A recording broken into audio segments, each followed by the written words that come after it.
not all concerned about loyalty mission problems. Oh, I found my teammate that killed my whole team. I want to go kill him now. Oh, shut up! Just tell me how to upgrade the ship. Give me new weapons.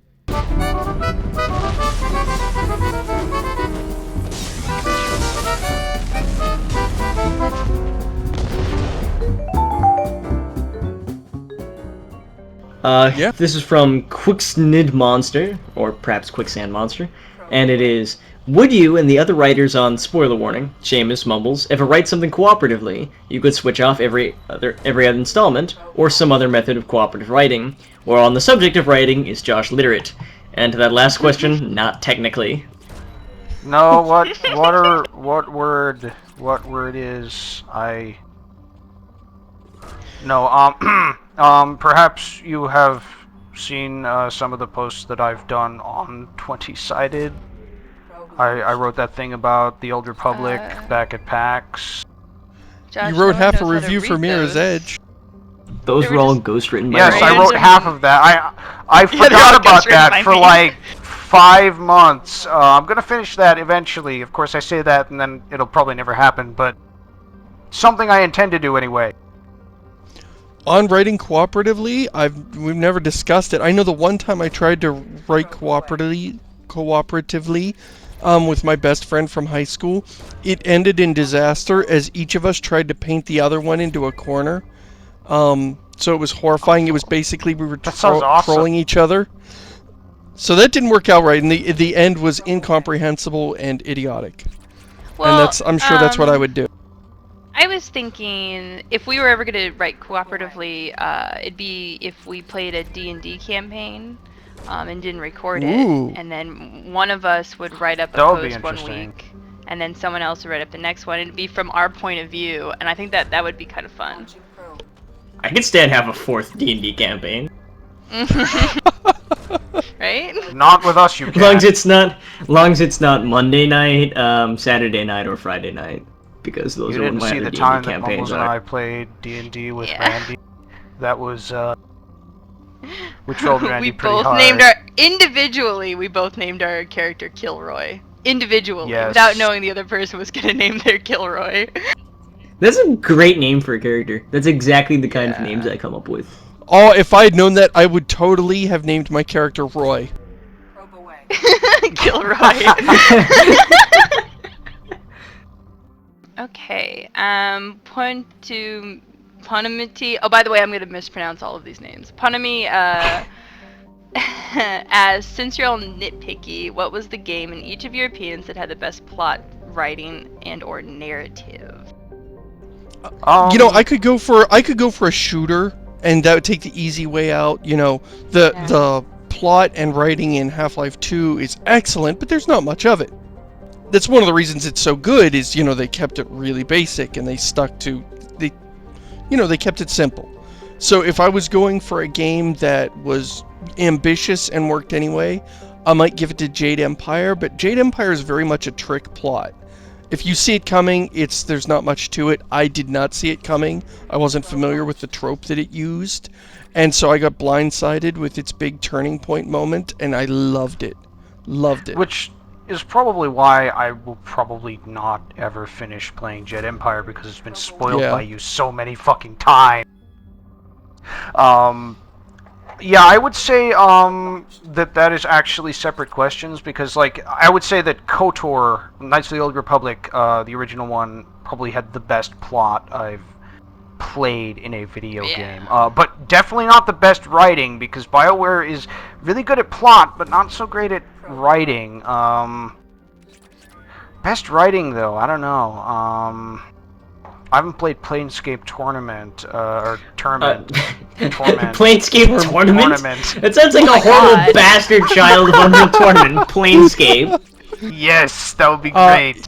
You know, I played that game, and you can't remember who you are, and then you have to like kill a bunch of teabagging Halo players. I mean, if you respawn. Yes, you do respawn. You know, the thing about Planescape Torment is, I took this question, it didn't even come to my mind. It was excellently written game. I can find no fault in it, but it didn't stick with me. I thought, oh, that's really good, and I enjoyed it but I walked away, and I did not continue to chew on it the same way that I thought about Jade Empire later. And that might just be because Jade Empire was a trick plot. And I went through the game in my head again looking for all the things that I'd missed. So that might be the nature of a trick plot, and the problem with a trick plot is, if you know it's coming, the whole thing falls apart. Yeah, and KOTOR was kind of the same way, and that is Yes. also why we are so mad at BioWare for how bad the plot is in this game. The writing is actually, not terribly bad, but the plot is like, why? Who thought this was a good idea? Yeah, I was going to cop out and say Planescape Torment.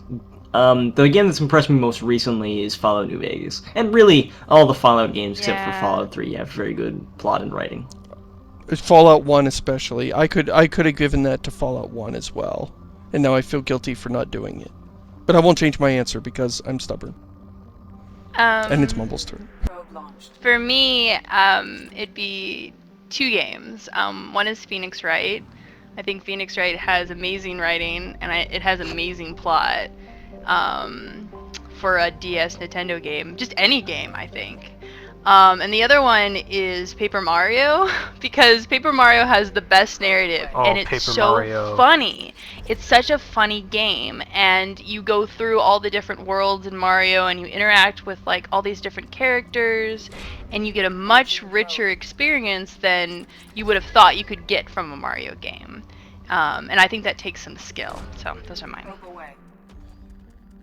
Alright, this is sort of a catch-all. A lot of people ask questions like this, and I want to keep this one quick.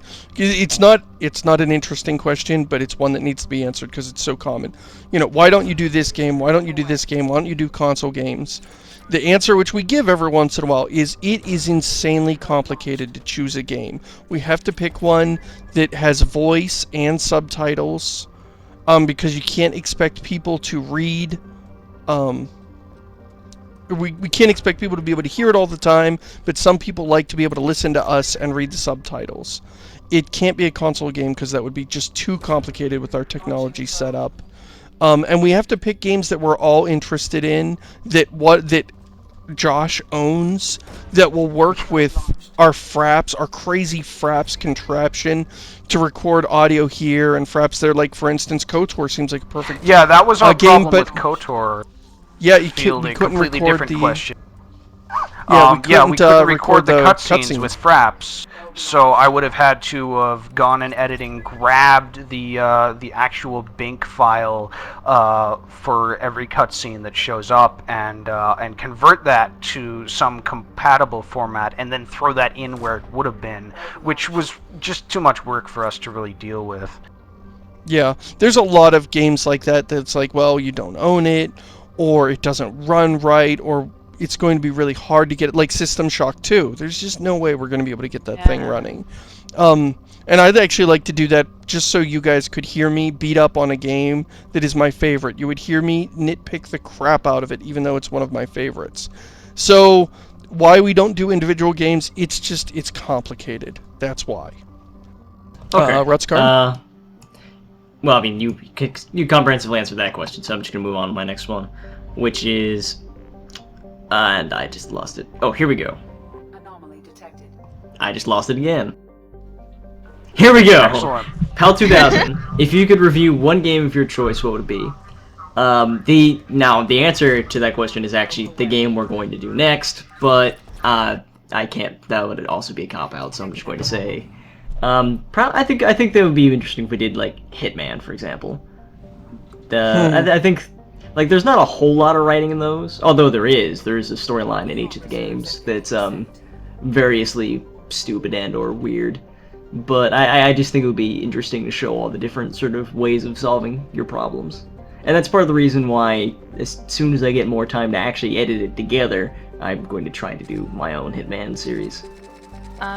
Didn't you do like a video one? Yeah, that was the pilot. I would do Arkham Asylum just because I know a lot about Batman and I know the people involved. And even though I don't know if I could comment that much on the combat stuff because I don't play a whole lot of stealth games, I feel like I could talk about the world and review it in a way that's interesting. I want to change my I want to change my answer. I think we should do Arkham Asylum so we can keep trolling Mumbles about our lack of Batman knowledge. I kind of already answered this one by saying System Shock, just so that I can beat up on it, and you guys wouldn't, and you guys would see that that this is a labor of love for me, and that I beat these games because I love them.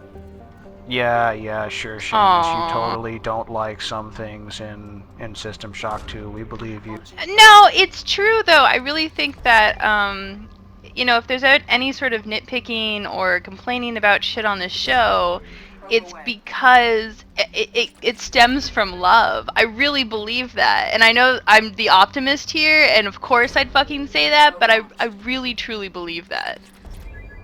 Yeah, I mean, it's not like we go into spoiler warning saying, "Oh, this game is terrible. Let's make fun of it for like 30 episodes."